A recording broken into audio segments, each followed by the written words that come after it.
Well, Uncle KC, ESPN was comparing this year's All-Star game to 2023. Why? Why in the hell would they do that?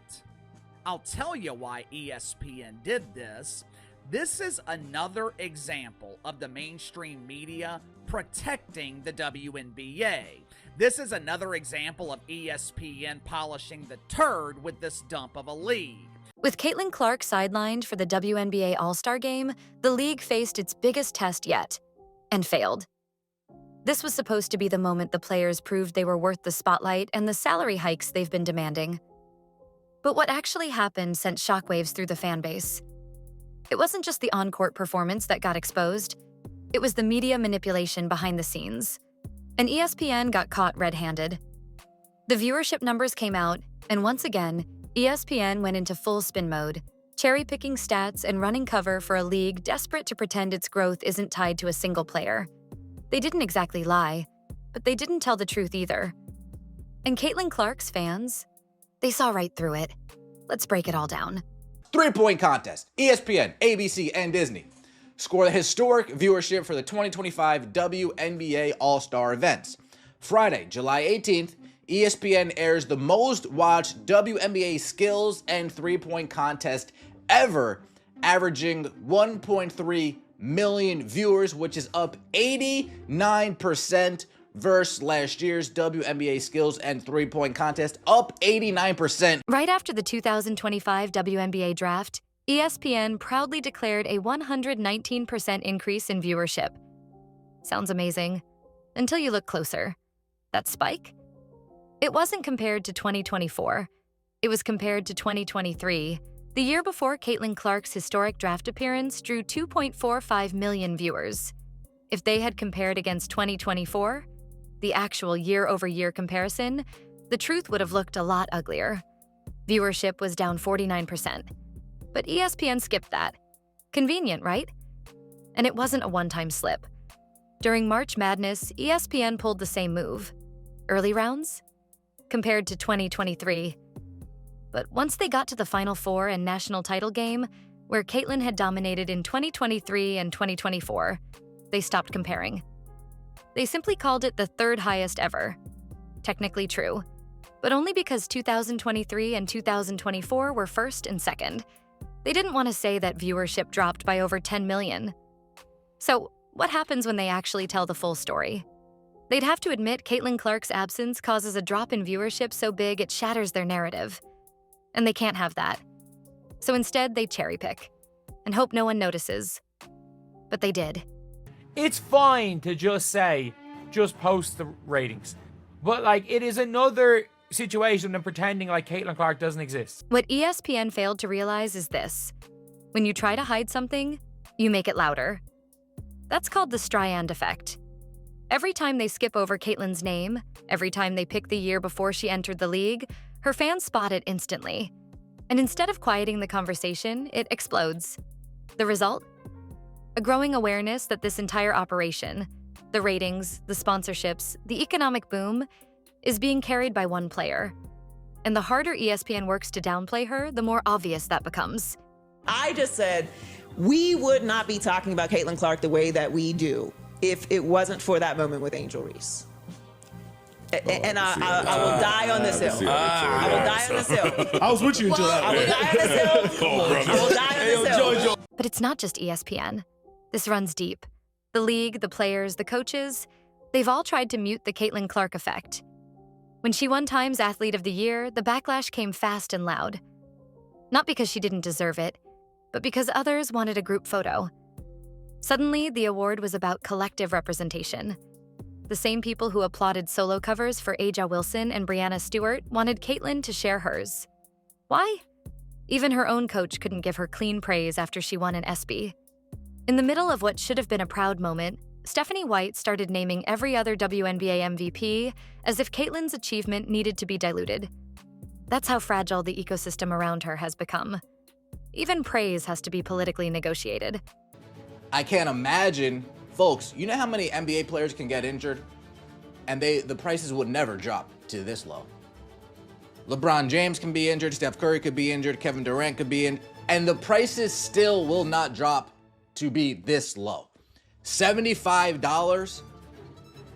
Folks, I'm sure there's some high school football teams down in Texas that charge you at least $75 to get to a home game. And when media outlets finally do acknowledge Caitlin Clark's popularity, they never credit her talent.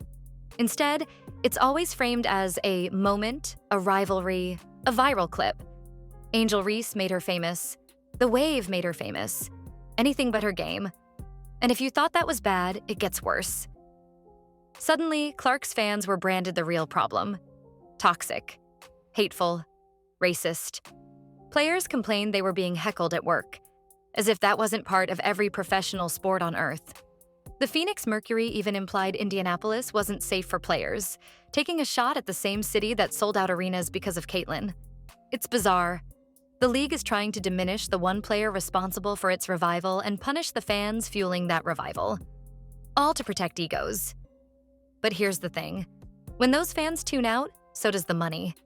The new fans are sucking life out of the WNBA right now. We'll start with you, Kels, because Lord Jesus, your team and their fans, Jesus, they be getting up in everybody's business. I think so many fans, feel they have the freedom to say whatever they want to us, and unfortunately, there's a lot of nasty things that come with it.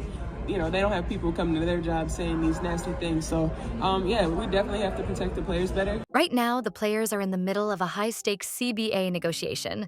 They want more money, and they should. But here's the truth. Nobody in the league office wants to say out loud. That money is coming from Caitlin Clark. Behind the scenes, team owners know it.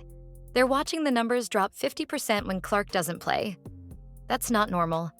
In the NBA, you could lose LeBron, Steph, and KD in the same weekend, and ticket prices wouldn't collapse like this. In some cities, high school football tickets cost more than All-Star game tickets did after Caitlin's injury was announced. The WNBA players in their pregame warm-up came out in these T-shirts, "Pay us what you owe us." And then immediately pivoted to playing the worst All-Star game in the history of professional All-Star games.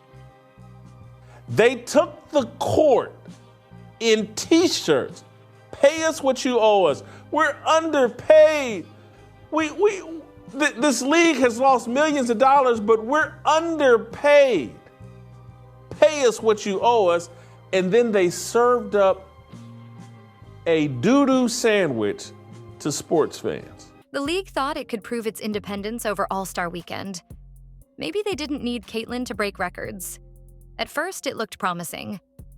The skills challenge and three-point contest saw a massive bump, up 89% from last year. But then came the main event. ESPN bragged that the 2025 WNBA All-Star game was the second most watched ever. Sounds great. Until you notice what year they're comparing it to. 2023. Not 2024, when Caitlin actually played and pulled in 3.4 million viewers. This year, 2.2 million. That's a 36% drop. And yet, ESPN bragged. Historic viewership, they said. Historic? How is it historic when it's down over 1 million viewers from last year? All-Star game ratings from this past weekend was the second most watched WNBA All-Star game ever behind 2024. No surprise there. The 2025 WNBA All-Star game was the most watched program of the night across all of TV. The night, not the day. With 2.2 million average viewers, up 158% from the 2023 WNBA All-Star game. If that wasn't bad enough, the players added fuel to the fire with their "Pay us what you owe us" shirts during warm-ups. The messaging was strong, but the execution? Disastrous. The game that followed was widely mocked as the worst All-Star game performance in recent memory. And then came Kelsey Plum. In the post-game press conference, she decided to call out Caitlin's team for not attending the protest meeting in Caitlin's home city, after an event that was supposed to unite the league. She threw shade at the very person giving the league its negotiating leverage. It didn't go unnoticed. NBA champion and analyst Stacey King spoke for everyone. As you're fighting for better salaries, you're portraying a united front at your biggest event. you still find a way to throw shade at Caitlin Clark. Why? And if you watch Sabrina Ionescu's face during Plum's comment, it said it all. She looked uncomfortable, embarrassed. She knew it was a bad look. Here's what the league doesn't want to admit.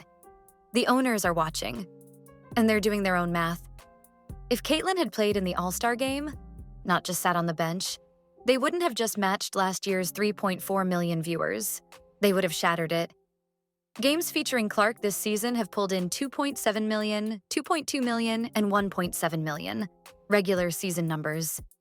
Now imagine what an All-Star showcase would have done. Even without her on the court, the 2025 All-Star game still came in second all-time. Why? Because she was still there. Because her name was still on the broadcast. That's how powerful the Caitlin Clark effect is. But instead of embracing that, ESPN tried to spin it.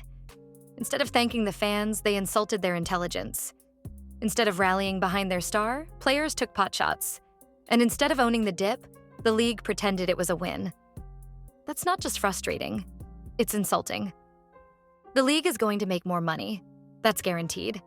Team values are already skyrocketing. Owners are lining up to spend, and media rights deals are growing.